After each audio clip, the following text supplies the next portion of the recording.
सुप्रभात बच्चों। सुप्रभात। चलो हम कहाँ तक आए थे? हम वारिस कौन ये पाठ देख रहे थे। इस पाठ में हम पृष्ठ क्रमांक 4 पर आए थे, लेकिन मैं आपको आज फिर से पाठ का थोड़ा सा भाग बताती हूँ। जैसे कि ये पाठ है वारिस कौन, विभा रानी जी का पाठ है ये। और एक राजा की कहानी उन्होंने यहाँ पे बताई है। एक राजा था, उसकी 4 बेटियां थीं। उसमें से उन चारों में से जो बुद्धिमती होगी उसे राजा अपना राजपट सौंपना चाहता था, लेकिन उसे समझ में नहीं आ रहा था कि ये कैसे मैं फैसला करूं। तभी राजा को एक उपाय सूझता है। वो अपने चारों बेटियों को बुलाता है और बुलाकर उन्हें 100 गेहूं के दाने उनके हाथ में देता है और कहते हैं कि आज से 5 साल बाद मैं ये गेहूं के दाने आपसे वापिस मांगूंगा, तब तक आपके पास रखो। चारों बेटे अपने अपने अपने कमरे में वो गेहूं के दाने लेके जाते हैं। एक बेटी गेहूं के दाने खिड़की से फेंक देती है, दूसरी चांदी के डिब्बे में रखती है, तीसरी भुनवा कर खाती है, तीसरी सोचती रहती है कि इसका क्या करूं। बाद में चौथी है वो भुनवा कर खा जाती है।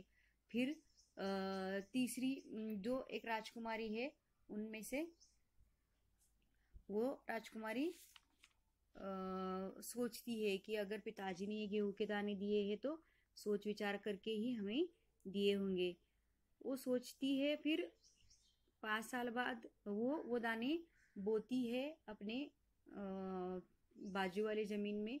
मतलब उसको खिड़की से जो जमीन दिखती है उस जमीन में वो 100 दाने बो देती है। ऐसे करते करते 5 साल वो फसल निकलती रह लगातार निकालती है और उसके पास बहुत सारे दाने बन जाते हैं। उसके बाद राजा 5 साल बाद वही दाने उन लोगों को मांगता है। पहली राजकुमारी वो भंडार घर से लाके देती है। राजा उन पे चिल्लाते हैं। फिर दूसरी को वो पूछते हैं तो वो अपनी मखमल डिब्बी लाती है, तो उसमें से वो दाने जो थे वो सड़ गए थे। और तीसरी को पूछा तो उसने कहा कि आपको मैं दिखाऊंगी, मेरे दाने मैंने कहाँ रखे हैं, लेकिन आपको कहीं चलना होगा। फिर उसके बाद चौथी को पूछा तो चौथी ने क्या जवाब दिया कि आपको तो पता है मुझे गेहूं के भुने हुए दाने बहुत अच्छे लगते हैं, इसलिए मैं उसको भुनवा कर खा गई। और आप भी पिताजी ना किन किन चक्कर में पड़ जाते हैं। यहाँ तक हम पिछली बार आए थे। चलो इसके आगे मैं आपको सिखाती हूँ। देखो, सभी के उत्तर से राजा को बड़ी निराशा हुई। मतलब सभी ने जो उत्तर दिए थे वो उत्तर सुन के राजा को बहुत बड़ी निराशा हुई थी। चारों में से अब उसे केवल तीसरी बेटी से ही थोड़ी उम्मीद थी। मतलब जो चारों बेटियां हैं उनमें से जो तीसरी बेटी थी उससे ही कुछ उम्मीद बची थी। दूसरे दिन तीसरी राजकुमारी राजा के पास आई। उसने कहा, चलिए पिताजी, आपको मैं दिखाऊं कि गेहूं के वे दाने कहाँ हैं। दूसरे दिन राजा के पास अपनी तीसरी वाली बेटी जाती है और वो कहती है कि चलिए पिताजी, आपने जो 5 साल बाद पहले मुझे गेहूं के दाने दिए थे मैं उन्हें कहाँ रखे हैं, मैं आपको दिखाती हूँ। राजा रथ पर सवार हो गया। रथ महल नगर पार करके खेत की तरफ बढ़ चला। मतलब राजा रथ पे बैठ गए और रथ था वो महल नगर पार करके खेत की तरफ बढ़ रहा था। राजा ने पूछा, आखिर कहाँ रख छोड़े हैं तुमने वे 100 दाने? इन 100 दानों के लिए तुम मुझे कहाँ कहाँ के चक्कर लगवाओगी? राजा उसे कह रहे कि आखिर कहाँ रखे हैं वो तुमने 100 दाने, उसके लिए मुझे तुम कहाँ कहाँ घुमा रही हो? ऐसा राजा वहां बोल रहे हैं। राजा ने देखा सामने बहुत बड़े खेत में गेहूं की फसल थी। उसकी बालियां हवा में झूम रही थीं। बालिया का अर्थ मैंने आपको बताया है, जो दानों के ऊपर जो झूमा होता है। आपने देखा होगा कि वो जब हम गेहूं बोते हैं तो गेहूं के ऊपर जो आते हैं तो उसे क्या कहते हैं? बालियां कहते हैं। समझ में आ गया? बालियां। बाल्य का अर्थ है पौधे का वह भाग जिसमें दाने आते हैं ऊपर। आपने वो खेती में कभी देखा होगा। जैसे राजा को कोई खुशी भरा गीत सुना रही हो। मतलब वो बालिया ऐसी झूम रही थी कि मानो जैसे राजा को कोई खुशी भरा गीत सुना रहे हो। राजा ने हैरानी से राजकुमार की ओर देखा। राजा ने हैरानी से राजकुमारी की ओर देखा। राजकुमारी ने कहा, पिताजी ये है वो 100 दाने। राजकुमारी ने क्या कहा? पिताजी ये है वो 100 दाने जो आज लाखों लाख दानों के रूप में आपके सामने है। जो कितने बने हैं? लाखों लाख दानों के रूप में आपके सामने है। मैंने उन 100 दानों को बोकर इतनी अधिक फसल तैयार की कि राजा ने तैयार की, ऐसा राजकुमारी ने कहा। फिर राजा ने उसे गले लगा लिया और कहा, अब मैं निश्चिंत हो गया। तुम ही मेरे राज्य की सच्ची उत्तराधिकारी हो। कैसा लगा पाठ बच्चों आपको? बहुत ही अच्छा है। देखिए मैंने आपको कहा था पाठ सिखाने से पहले कि हमें अगर कुछ काम करना है तो सोच विचार करके करना चाहिए। मानो किसी भी कार्य में हमें समझबूझ के योजना बनाना है और उस समय के साथ उसका सदुपयोग करना चाहिए। ऐसे करने से हमें उसका उत्तम फल प्राप्त हो जाता है। जैसे कि कहानी के राजा ने अपनी चारों पुत्रियों से उचित उत्तराधिकारी चुना है ना, उसका चयन किया है और वो बुद्धिमान भी है और अपनी परीक्षा में भी वो सफल राजकुमारी हो गई है। इसीलिए वो अभी राज्य की उत्तराधिकारी बन गई है। समझ में आ गया पाठ आपको बच्चों? अच्छा चलो, वेरी गुड। देखिए यहाँ पे है मौलिक सृजन, ये आपको करना है। हम स्वाध्याय की ओर जा रहे हैं।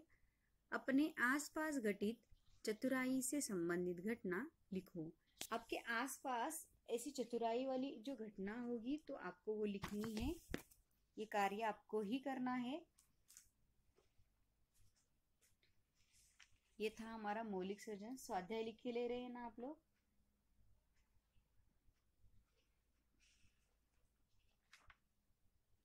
चलिए आगे मैं आपको और दिखाती हूँ स्वाध्याय क्या क्या करना है। देखिए संभाषणीय हम पढ़ते हैं। उत्तर भारत की नदियों में 12 मास पानी रहता है।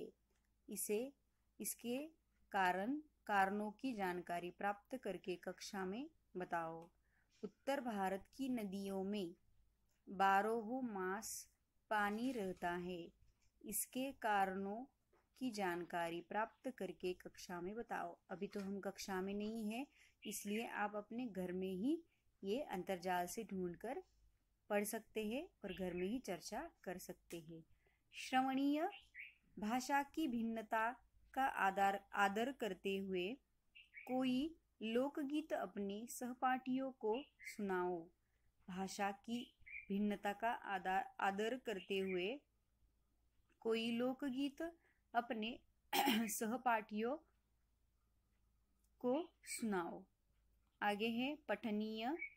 अपने परिसर की किसी शैक्षिक संस्था की रजत महोत्सवी पत्रिका का वाचन करो। ये भी आपको करना है। लेखनीय है। मराठी समाचार पत्र या बाल पत्रिका के किसी परिच्छेद का हिंदी में अनुवाद करो। आपको हिंदी में अनुवाद करना है। हिंदी में आपको अनुवाद करना है। यहाँ पे कौन से भी पत्र में से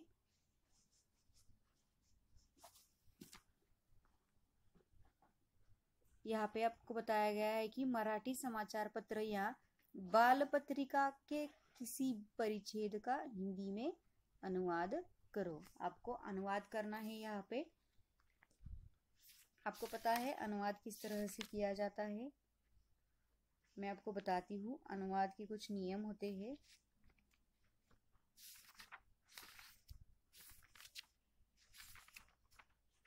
अनुवाद आपको कौन सा भी अनुवाद अच्छा लगे वो आपको करना है।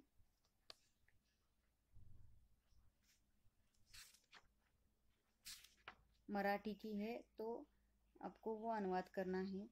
जैसे कि देखो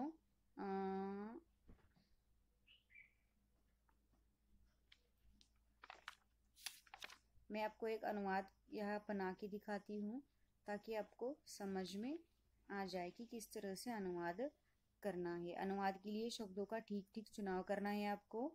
उसके बाद वाक्य में व्याकरण की दृष्टि से शुद्धता रखनी है। किसी भी भाषा की अपनी शैली होती है, जहाँ तक संभव है शैलीबद्ध अनुवाद करो। अच्छे अनुवाद के कुछ नमूने मैं आपको बताती हूँ यहाँ पे। जैसे कि देखिए,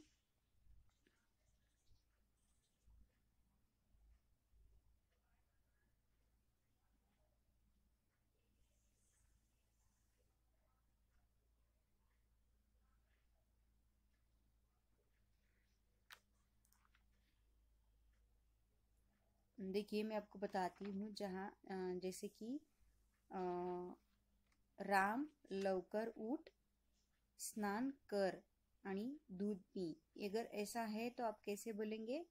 राम जल्दी उठो, स्नान करो और दूध पी लो, है ना। ये मैंने आपको एक वाक्य बनाकर बताया है कि किस तरह से वाक्य मैंने मराठी का जो था वो हिंदी में बदल दिया है। इसी तरह से आपको एक पूरा परिच्छेद लेना है और पूरा परिच्छेद पढ़कर उसे आपको हिंदी में लिखना है।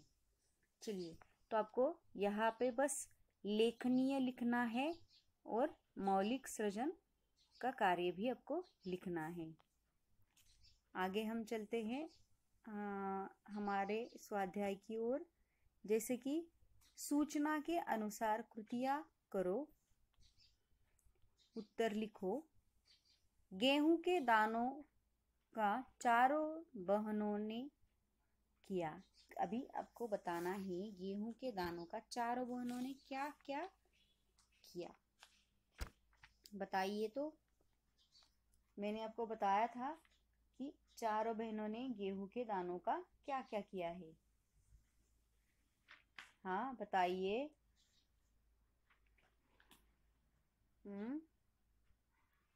बड़ी बहन ने दानों को खिड़की के बाहर फेंक दिया। दूसरी बहन ने दानों को चांदी के डिब्बे में मखमल में के थैले में रख दिया।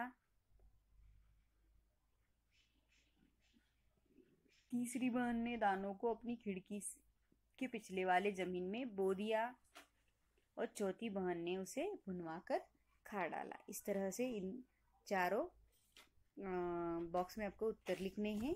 मैं वापस आपको बताती हूँ इस प्रश्न के उत्तर। बड़ी बहन ने दानों को खिड़की के बाहर फेंक दिया।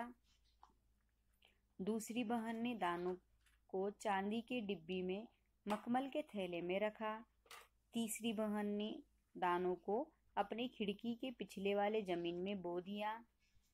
चौथी बहन ने दानों को भुनवाकर खा डाला। चलो, हो गया आपका लिख के। चलो यहाँ पे हम जाते हैं। उचित घटनाक्रम लगाकर वाक्य फिर से लिखिए। देखो, पहला मैं पढ़ती हूँ, उसके बाद हम उचित क्रम यहाँ पे लगाएंगे। 1. सभी के उत्तर से राजा को बड़ी निराशा हुई। 2. रथ एक बड़े से हरे भरे खेत के सामने रुक गया। 3. राजा ने हैरानी से राजकुमारी की ओर देखा। 4. अंत में उसे एक उपाय सूझ गया। अभी मुझे बताइए घटनाक्रम कैसे हम यहाँ पे लिखेंगे। उचित घटनाक्रम बताइए। वेरी गुड, बहुत अच्छे। चौथा जो है, अंत में उसे एक उपाय सूझ गया, वो आप पहला लिखेंगे। उसके बाद दूसरा, सभी के उत्तर से राजा को बड़ी निराशा हुई, बहुत अच्छे। और तीसरा, रथ एक बड़े से हरे भरे खेत के सामने रुक गया। और चौथा, राजा ने हैरानी से राजकुमारी की ओर देखा। बहुत अच्छे, वेरी गुड।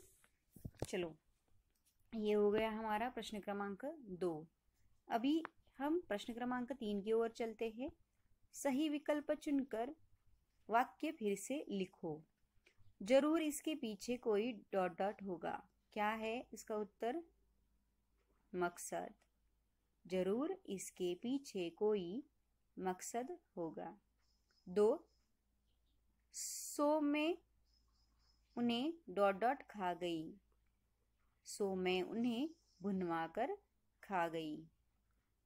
3, तुम ही मेरे राज्य की सच्ची डॉट डॉट हो। उत्तर बताइए। वेरी गुड, बहुत अच्छे। तुम ही मेरे राज्य की सच्ची उत्तराधिकारी हो। प्रश्न क्रमांक 4, इसे तुम अपने पास रखो डॉट डॉट साल बाद मैं इन्हें मांगूंगा। वेरी गुड, बहुत अच्छे आंसर दिया है आपने। इसे तुम अपने पास रखो, 5 साल बाद मैं इन्हें मांगूंगा। बहुत अच्छे।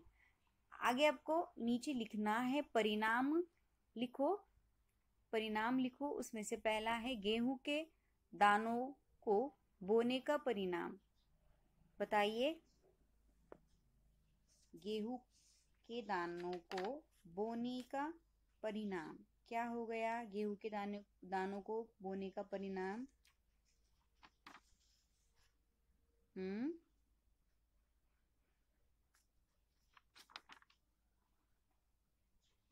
क्या हो गया था? गेहूं के दाने उसने बोए थे तो